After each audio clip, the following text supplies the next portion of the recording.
গড়িয়াহাটে parking চক্রের রমরমা, জাল স্লিপ দিয়ে টাকা আদায়। বেআইনি কারবার চালাতে টাকা দিতে হয় ক্ষমতাশালীদের, পেছনে শাসক নেতাদের মদত রয়েছে বলে অভিযোগ। এরকম অবৈধ পার্কিং তোলাবাজিতে ক্ষুব্ধ মুখ্যমন্ত্রী, আর তারপরেও চলছে বেআইনি কারবার। নিউজ 18 বাংলার এক্সক্লুসিভ। কেউ কেউ টাকা খেয়ে ইলিগাল পার্কিং দিয়ে দিচ্ছে। গড়িয়াহাট মোড়, দিনভর ব্যস্ততা।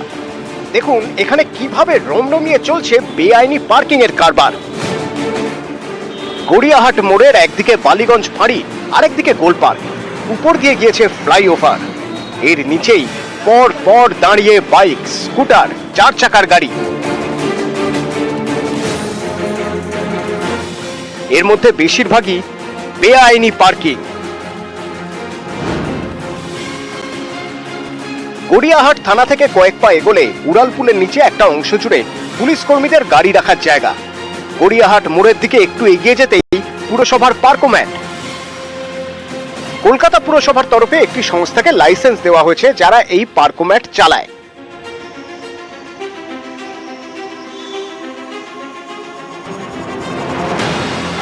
এখানে মেশিনে বিল ইন আউট সব মেশিনে। কিন্তু পুলিশ কর্মীদের গাড়ি রাখার জায়গা এবং পার্কোম্যাটের মাঝে পর পর পার্কিং। খোঁজ নিয়ে জানা গেল এসব পার্কিংই বেআইনি।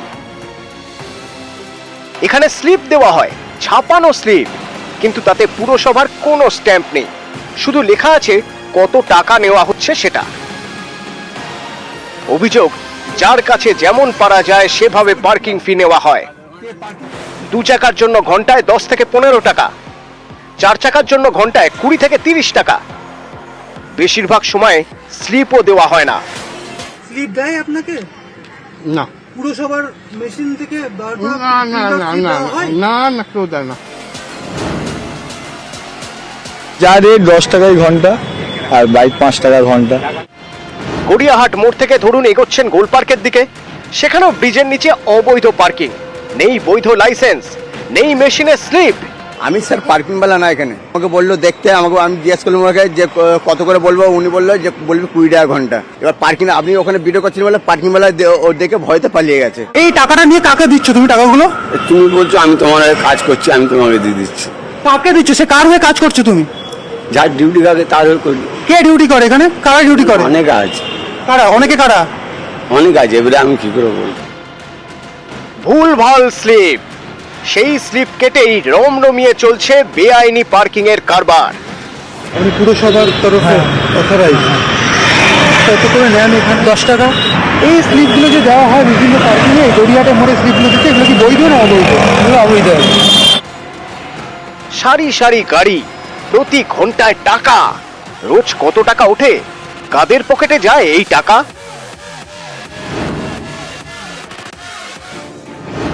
প্রভুদের খুশি করতে পারলেই আর কোনো চাপ নেই। পুরসভার পদাধিকারী, নেতার চেলা এবং পুলিশ। প্রভুদের পকেটে মাসে মাসে টাকা ঢুকে যায়।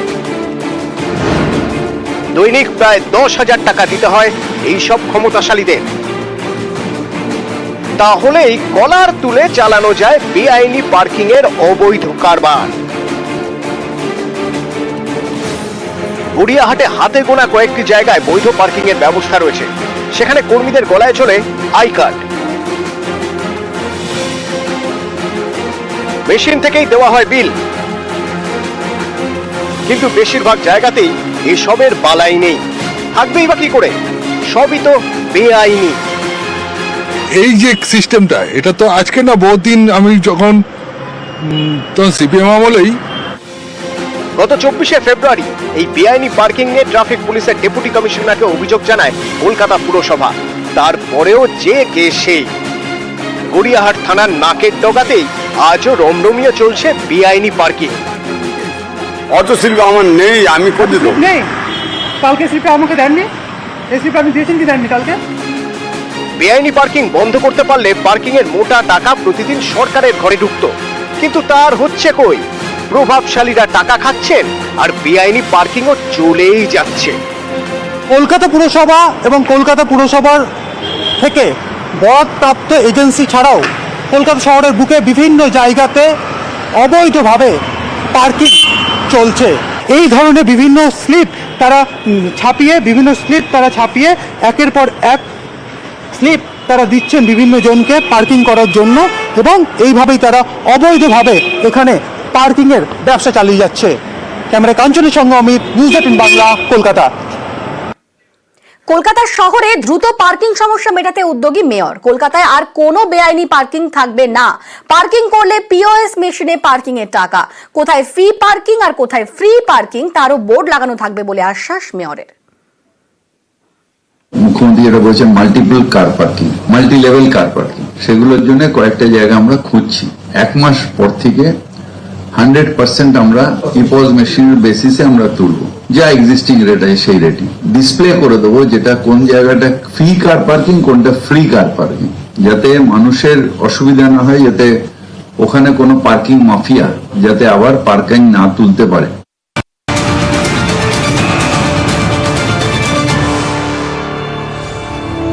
বিটি রোডে শুট আউটে গ্রেফতার 2। 15 জুন পানিহাটির ব্যবসায়ীকে লক্ষ্য করে গুলি। বিটি রোডে প্রকাশ্যে ব্যবসায়ী অজয় মণ্ডলের গাড়ি লক্ষ্য করে গুলি চালায় দুষ্কৃতীরা, আর তাতে অল্পের জন্য প্রাণে বাঁচেন তিনি। সেই ঘটনাতেই গ্রেফতার করা হলো দুজনকে। বিহারের সমস্তিপুর থেকে ধৃত 2 দুষ্কৃতী। আমাদের সঙ্গে রয়েছেন প্রতিনিধি অরুণ, কিভাবে তাদের খোঁজ পাওয়া গেল, কিভাবে গ্রেফতার করা হলো, কি জানতে পারছে? দেখো, অজয় মন্ডলকে যখন গুলি চালানো করা হয়েছিল, সেই গুলি চালানোর ঘটনার পর তারপর অজয় মন্ডলকে যে ফোনে আবার হুমকি দেওয়া হয়েছিল, এরপর থেকে কিন্তু তারা এখান থেকে কোথা থেকে ফোন আসছিল পুলিশ ট্র্যাক করে জানতে পারে সেটা বিহারের সমস্তিপুর থেকে একটা জায়গা আছে, সেখানে তারা ফোন করেছিল। সেটাও এখানেও গা ঢাকা দিয়েছিল। এরপর পুলিশ সেখানে যায় এবং সেখান থেকে কিন্তু দুজনকে ট্রানজিট রিমান্ডে ব্যারাকপুরে নিয়ে আসা হয়েছে। আজকে তাদের ব্যারাকপুর আদালতে তোলা হবে। এই দুজনের সঙ্গে আরো কে কে জড়িত আছে তা কিন্তু খতিয়ে দেখতে পুলিশ এবং ব্যারাকপুর কমিশনারেটের পুলিশ কিন্তু তাদের আজকে ব্যারাকপুর আদালতে তুলবে। এই ঘটনায় যারা গুলি চালনা করেছিল, যারা গুলি চালিয়েছিল, এর সঙ্গে তারা অনেকেই ছিল, কিন্তু এই দুজনকে জিজ্ঞাসাবাদ করে বাকিদের খোঁজে তল্লাশি চালাবে পুলিশ। বেশ, ধন্যবাদ অরুণ। আর এবার বাঁকুড়ার দিকে নজর রাখবো। বিদ্যুৎ বিভ্রাটে বাঁকুড়ায় উত্তেজনা। বাঁকুড়ার রাধানগর বিদ্যুৎ অফিসে রীতিমতো ভাঙচুরের ঘটনা। বিদ্যুৎ অফিসের কম্পিউটার, চেয়ার, টেবিলে ভাঙচুর। কিছুদিন ধরে এলাকায় বিদ্যুৎ বিভ্রাটের অভিযোগ উঠছে এবং বিদ্যুৎ দফতরের কর্মীদের সঙ্গে বচসা। আমাদের সঙ্গে রয়েছেন প্রতিনিধি দেবব্রত, কতদিন থেকে চলছে এই বিদ্যুৎ বিভ্রাট, কি কি অভিযোগ উঠে আসছে আর কি ঘটনা এখন এই মুহূর্তে, কি পরিস্থিতি?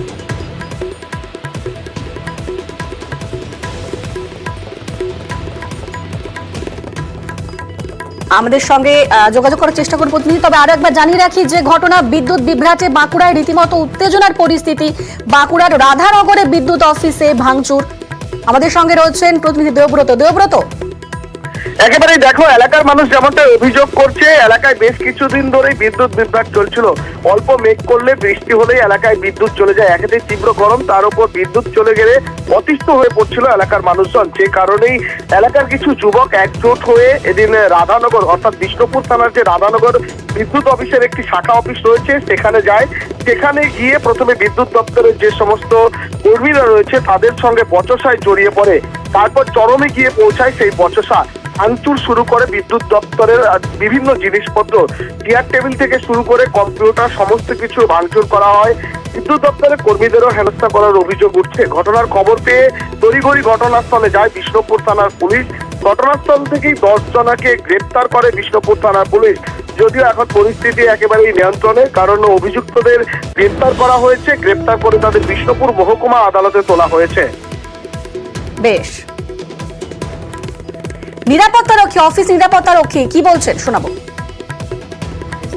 আচমকা আমরা চালিয়ে যাই। আমি অনেক আটকানোর চেষ্টা করি, আমার টেবিল চেয়ার ভাঙচুর করে, আমার মোবাইল ছুঁড়ে ফেলে দিয়ে, আমাকে ঠেলে ফেলে দিয়ে অফিসে গিয়ে ভাঙচুর করে। আতঙ্ক তো থাকবেই স্যার, এরকমটা হবে বলে তো আগের থেকে ভাবি না, তাহলে তো আতঙ্ক হবে। যে সময় ঘটনা ঘটে সেই সময় কাস্টমার, তাদের কি বক্তব্য শোনাবো। আমি স্যার বিল দিতে এসেছিলাম, দেখছিলাম অফিসে 30-40 জন লোক এসেছিল।